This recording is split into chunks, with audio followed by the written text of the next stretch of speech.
అందరికీ నమస్కారం. జై శ్రీరామ్.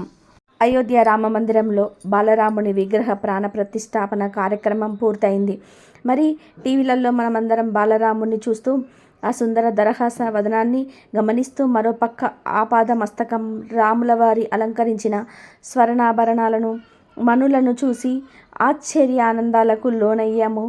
తనివి తీరా మన కళ్ళతో చూస్తూ ఆనంద బాష్పాలు రాల్చిన వాళ్ళం కూడా ఉన్నాము.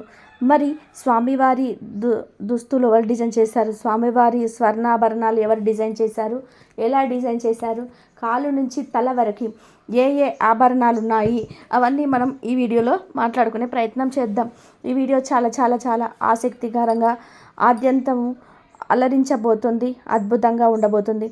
సంపూర్ణంగా ఈ వీడియోని చూస్తారని చెప్పి నేను ఆశిస్తున్నాను. వీడియో నచ్చితే ఒక లైక్ అయితే కొట్టండి.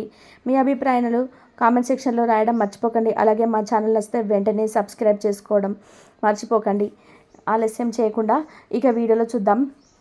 ఇంకా విషయానికి వస్తే స్వామివారికి ఎటువంటి స్వర్ణాభరణాలు తయారు చేయించాలి అన్న ఆలోచన రాగానే వెంటనే వాల్మీకి రామాయణం, రామచరితమానస్, ఆధ్యాత్మిక రామాయణం, ఆలవందర్ స్తోత్రం, వీటన్నిటి మీద అత్యంత లోతైన పరిశోధన జరిగింది. కేవలం స్వామివారి ఆభరణాలు ఎలా ఉండాలనే పరిశోధన జరిగింది. అయోధ్య శ్రీ రామజన్మభూమి తీర్థక్షేత్ర ట్రస్ట్ ఈ పరిశోధనకు కావలసినటువంటి ఈ వ్యక్తులను సంప్రదించి మరియు ఈ పరిశోధన ప్రారంభించింది. ఆ తర్వాత అయోధ్యవాసి అయిన కవి యతీంద్ర మిశ్రా వారు ఈ పరిశోధనను పూర్తిగా సంకలనం చేసి వారి డైరెక్షన్లోనే స్వర్ణాభరణాలను ఎలా ఉండాలి అని ఒక నిర్ణయం తీసుకున్నారు. ఆ తర్వాత లక్నోకు చెందిన జ్యువెలర్స్ హర్ష హైమాల్ శ్యామ్లాల్ అనే జ్యువెలర్స్ ఈ స్వర్ణ ఆభరణాలను తయారు చేశారు.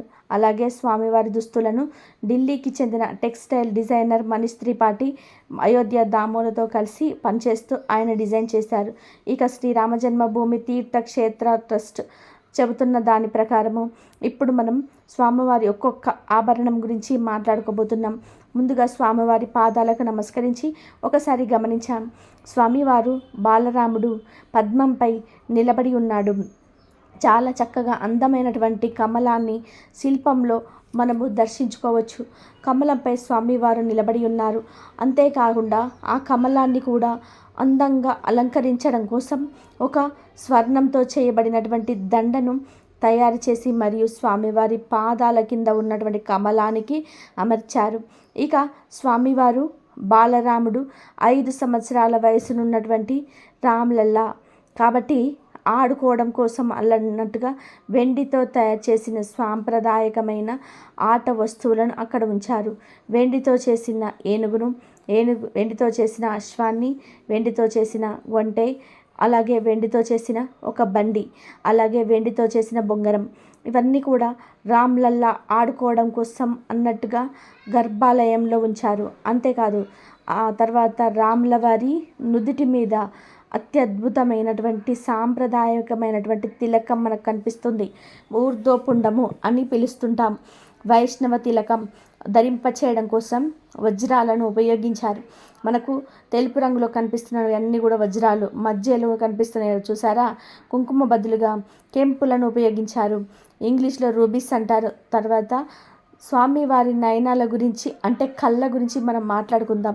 స్వామివారి నయనాలు కమల నయనములు అంటే స్వామివారి కన్నులను చెక్కవలసి ఉంటుంది అని శిల్పి అరుణ్ యోగరాజ్కి శ్రీరామ జన్మభూమి తీర్థక్షేత్ర ట్రస్ట్ సూచించింది. ఆ విధానంగానే స్వామివారి నయనాలు కమల నయనములుగా ఉండే విధానంగా తీర్చిదిద్దారు శిల్పి అరుణ్ యోగరాజ్. అందుకే అండి ఆ కళ్ళను మనం చూస్తూ ఉంటే ఎంతసేపైనా అలాగే ఆ కళ్ళను చూడాలి అనిపిస్తుంది అన్నట్టుగా స్వామివారికి పుండరీకాక్షుడు అన్న నామం కూడా ఉండనే ఉంది. శ్రీమన్నారాయణుడికి పుండరీకము తామర పుష్పము లేదా కమలం పువ్వు, పద్మము, మీరేమన్నా పిలవండి, పుండరీకాక్షుడు అని పిలుస్తుంటారు. కమల నయనుడు అని యోగి ఆదిత్యనాథ్ కూడా అయోధ్యలో ఉపన్యాసమిస్తూ వారు ఈ కమల నయనాల గురించి ప్రస్తావించడం మనం గమనించవచ్చు. అలాగే శృతులలోకి మనం వెళ్తే చాందోక్య ఉపనిషత్తులో పరమాత్మ కన్నులు ఎలా ఉంటాయి, తస్య కప్యాసం పుండరీకవేవ వక్షిణి అని సూత్రంలో వర్ణించబడింది. దీన్ని రామానుజాచార్య వాళ్ళు వ్యాఖ్యానం కూడా రాశారు. హాస్యం స్వామివారి కనులను ముకుట్ లేదా కిరీటము, ఇంగ్లీష్లో క్రౌన్ అంటాం. ఒకసారి గమనించండి, ఉత్తర భారత సాంప్రదాయం మనకు ఈ కిరీటంలో కనిపిస్తుంది. ఈ కిరీటము స్వర్ణమయమై ఉన్నది. అందులో కెంపులు ఉపయోగించారు, మరకతములు ఉపయోగించారు, వజ్రాలు ఉపయోగించారు. అలాగే ఈ కిరీటం యొక్క మధ్య భాగంలో రాముల వారు సూర్యవంశానికి చెందినటువంటి రాజు కాబట్టి సూర్య భగవానుడు ఒక గుర్తులాగా చాలా అద్భుతంగా మలిచారు. కిరీటంలో మనం చూడవచ్చు, కిరీటాన్ని మనం జూమ్ చేసామంటే చాలా మంచిగా కనిపిస్తారు సూర్య భగవానుడు. అలాగే కిరీటానికి కుడివైపు భాగంలో మనం గమనిస్తే ముత్యాలు చాలా అందంగా ఒక కుచ్చులాగా వల్లి వేలాడుతున్నాయి. కుడివైపు కిరీటానికి ముత్యాల కుచ్చు అలా వేలాడుతుంది కాబట్టే మనకు స్వామివారి కుడివైపు ఉన్న కర్ణాభరణము అంత స్పష్టంగా కనిపించటం లేదు ఫోటోలో. సైడ్ యాంగిల్లో చూస్తేనే మన కుడివైపున కర్ణాభరణం కనిపిస్తుంది. కనుక ఈ ఫోటోలో ఎడం వైపు ఉన్న కర్ణాభరణాన్ని ఒక్కసారి గమనించండి. కుండలములు అని పిలుస్తుంటాం, కర్ణాభరణములు అని పిలుస్తాము కదా. చాలా అద్భుతంగా అండి. పీకాక్ మోటిఫికేషన్ అని పిలుస్తారు. స్వర్ణము, వజ్రములు, కెంపులు, మరకతములు వీటన్నిటిని ఉపయోగించి మయూర కుండలములను తయారు చేసి మరి అమర్చారు. ఇక స్వామివారి వస్త్రం దగ్గరికి వద్దాం అనగానే మనకు టక్కున గుర్తుకు రావాల్సింది పీతాంబరము. స్వామివారు పీతాంబరాన్ని ధరిస్తారు. అందుకే రామ్లల్లకు పీతాంబరాన్ని ధరింపచేశారు. అందుకోసం బనారసి ఫ్యాబ్రిక్ని ఉపయోగించారు.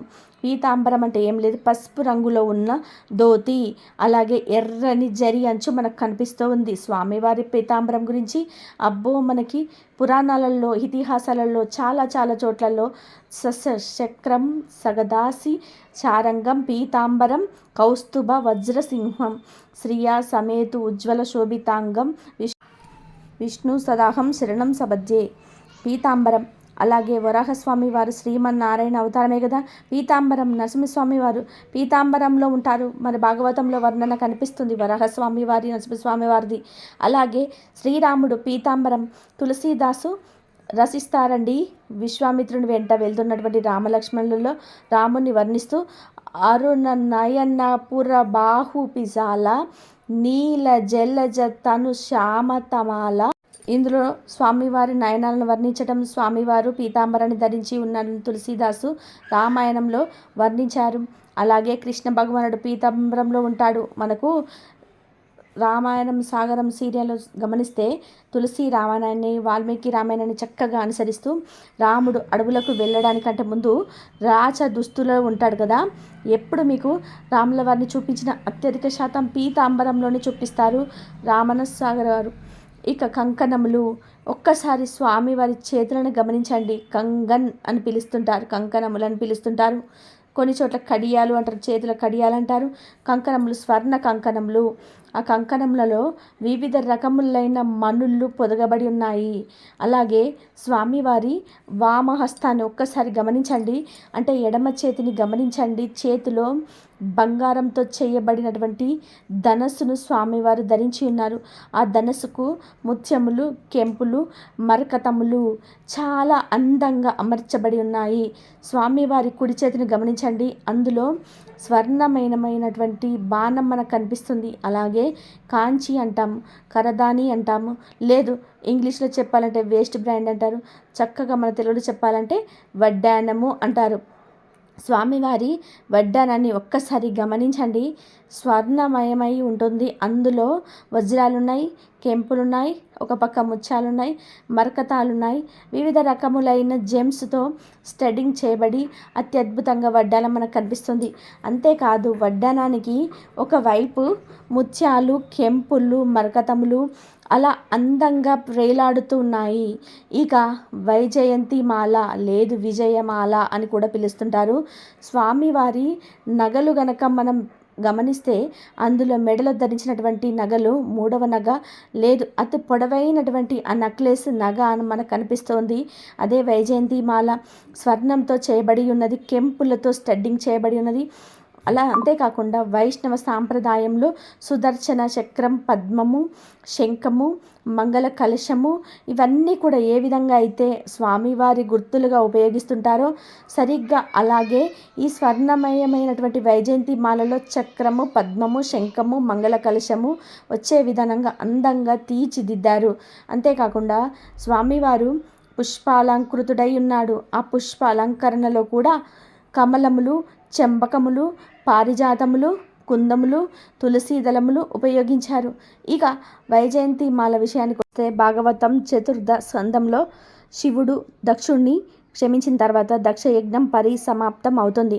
ఆ పరిసమాప్తం అయ్యే సమయంలో నారాయణుడు ప్రత్యక్షమవుతాడు.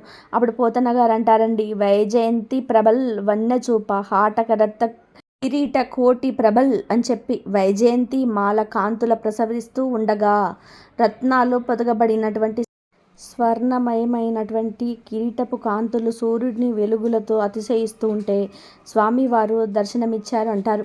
అంటే వైజయంతి మాల చాలా చాలా ప్రాముఖ్యత కలిగి ఉంటుంది. అలాగే బనారసి ఫ్యాబ్రిక్ను ఉపయోగించి అంగవస్త్రాన్ని తయారు చేశారు. స్వర్ణమయమైన జరి అంచు ఉన్నది. అలాగే వైష్ణవ సాంప్రదాయంలో ఉన్నటువంటి శంఖము, పద్మము, చక్రము, మయూరము అవన్నీ కూడా అంగవస్త్రం మీద చాలా చక్కగా డిజైన్ చేసి కుట్టారు. కంఠహారం ఒక్కసారి గమనించండి, ముత్యాలతో మనకు కనిపిస్తుంది. మధ్యలో అద్భుతమైన అత్యంపు కనిపిస్తుంది. అలాగే కంఠాభరణము సూపర్లందరినీ ఆశ్చర్యచకితులను చేసేటువంటి కంఠాభరణం ఉందండి. ఒకసారి గమనించండి, అర్ధచంద్రాకృతిలో ఈ కంఠాభరణం నెక్లెస్ కనిపిస్తూ ఉంది. స్వర్ణమయమై ఉంది. దాంతోపాటు వివిధులమైన మనులు పొదగబడి ఉన్నవి. మధ్యలో సూర్య భగవానుడు ఈ కంఠాభరణం మీద చాలా అందంగా తీర్చిదిద్దబడి ఉన్నాడు. అంతేకాదు ఈ కంఠాభరణంలో వజ్రాలు ఉపయోగించారు, కెంపులు ఉపయోగించారు, మరకతాలు ఉపయోగించారు.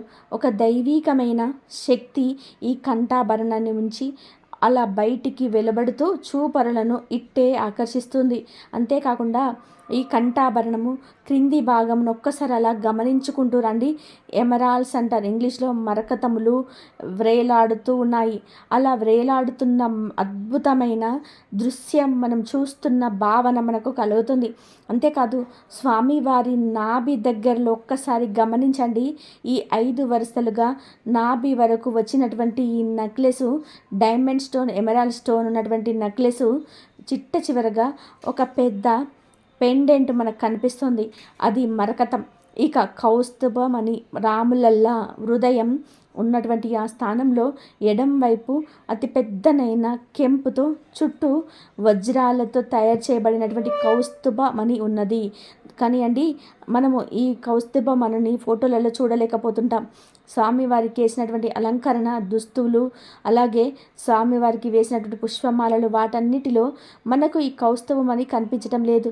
కానీ శ్రీరామ జన్మభూమి తీర్థక్షేత్ర ట్రస్ట్ వాళ్ళు ఇచ్చినటువంటి ఆ లిస్టులో ఈ కౌస్తుభమణి కూడా ఉంది. దాన్ని కూడా చాలా చక్కగా స్వామివారికి యథాభాగంలో అమర్చారు. కౌస్తుభమణి అనగానే వాస్తవ సంప్రదాయంలో చాలా చాలా కీలకమైన శ్రీకృష్ణ దేవరాయలవైతే అమృతమాల్యంలో కౌస్తుభం తోడ అని రాశారు. అంటే శ్రీకృష్ణ దేవరాయల వారు శ్రీమన్నారాయణుడు కలలో ప్రత్యక్షమవుతాడు. చాలా అందమైనటువంటి శీర్షపద్యం ఉంటుంది. కౌస్తుభంతో కనిపించాడు అని చెప్పి కృష్ణదేవరాయల వారు రాశారు కౌస్తుభం అని. ఇక భుజకీర్తులకు విషయానికి వద్దాం. భుజబంద్ అని పిలుస్తారు. ఇందులో అయితే సరే రామ్లల్లా భుజకీర్తలు ఫోటోలో మనకు చూడడం కొంచెం కష్టంగానే ఉంటుంది. ఎందుకంటే మళ్ళీ అదే స్వామివారికి అమర్చినటువంటి పుష్పమాలలు, స్వామివారికి వేసినటువంటి ఆ దుస్తులు, ఇక ఆభరణాలు, భుజకీర్తులను మనం గమనించడం కొంచెం కష్టమే. పైగా 2 చేతులలోనూ స్వామివారు ఒక చేతిలో ధనస్సు, ఒక చేతిలో బాణం పట్టుకొని కనిపిస్తారు. కాబట్టి భుజకీర్తులను అన్ని యాంగిల్స్లో మనం చూడలేము. భుజకీర్తుల కోసం అత్యంత విలువైనటువంటి వివిధములైన మణులను, స్వర్ణములను స్టెడ్డింగ్ చేసి అమర్చి భుజకీర్తులుగా పెట్టారు. ఇక కాళీ ఆభరణములు చాదా అని పిలుస్తారు, పైంజేరియా అని పిలుస్తారు హిందీలో. అయితే కాళీ ఆభరణముల విషయాలకు వస్తే మణులు పొదగబడినటువంటి స్వర్ణంతో చేయబడిన కాళీ ఆభరణములు అంటే గజ్జెల స్థానంలో పాదాలకుండే వ్రేళ్లకు వజ్రాలు కెంపులతో తయారు చేసినటువంటి కాలి వేళ్లకు ఉంగరములు లేదా ఆ సంబంధమైన ఆభరణములు తయారు చేసి పెట్టారు అన్నట్టండి. ఇవన్నీ ఎక్కడి నుంచి రీసెర్చ్ చేశారు? రాముల వారు ఇలా ఉండవలను, ఈ ఆభరణములు ధరింప చేయవలనని మొదట మనం చెప్పుకున్నాము. వాల్మీకి రామాయణము, తులసి రామాయణము, ఆధ్యాత్మిక రామాయణము, అలాగే ఆలవందార్ స్తోత్రము. వాల్మీకి రామాయణం అనగానే మనకు తెలుసు వాల్మీకి మహర్షి విరచిత రామాయణము. అందులో రాములవారి వర్ణన ఏ విధంగా ఉన్నది, అందులో నుంచి కొంత సమాచారాన్ని సేకరించారు. రామచరిత్ మానస్ తులసిదాస్ భక్తి ప్రవక్తులతో రచించినటువంటి రామాయణం. అందులో ఇప్పుడే మనం ఒక దోహద చెప్పుకున్నాం. ఎలా ఉంది రాముల వారి వర్ణన కొంత తీసుకున్నారు. ఆధ్యాత్మిక రామాయణము అద్వైత వేదాంత కోణంలో రచింపబడినటువంటి ఈ రామాయణము ప్రస్తుతము బ్రహ్మాండ పురాణంలో ఒక భాగంగా కూడా మనకు ఆధ్యాత్మిక రామాయణం కనిపిస్తుంది. సంస్కృతంలో ఆధ్యాత్మిక రామాయణం, అలాగే చివరిగా ఆలవందార్ స్తోత్రము. ఆలవందార్ అంటే ఎవరో కాదండి, రామానుజాచార్యుల వారు. రామానుజాచార్యుల వారి ముందు ఉన్న జియర్ స్వామి రామానుజాచార్యుల వారు. అంతకుముందు ఒకసారి చెప్పుకున్నాము. శ్రీకృష్ణదేవరాయలు రచించిన అమృతవాల్యలో ఆల్వందార్ గురించి ఒక ప్రత్యేకమైన అధ్యాయాన్ని తెలుగులో పద్యాల రూపంలో రచించి మన కృష్ణదేవరాయల వారు అందించారు. ఆల్వందార్ రచించినటువంటి స్తోత్రాన్ని ఇప్పటికీ శ్రీరంగము, తిరుమల, కాంచీపురము అక్కడ ఉండే ప్రతి పురాతనమైనటువంటి దేవాలయాల్లో చదువుతూ ఉంటారు.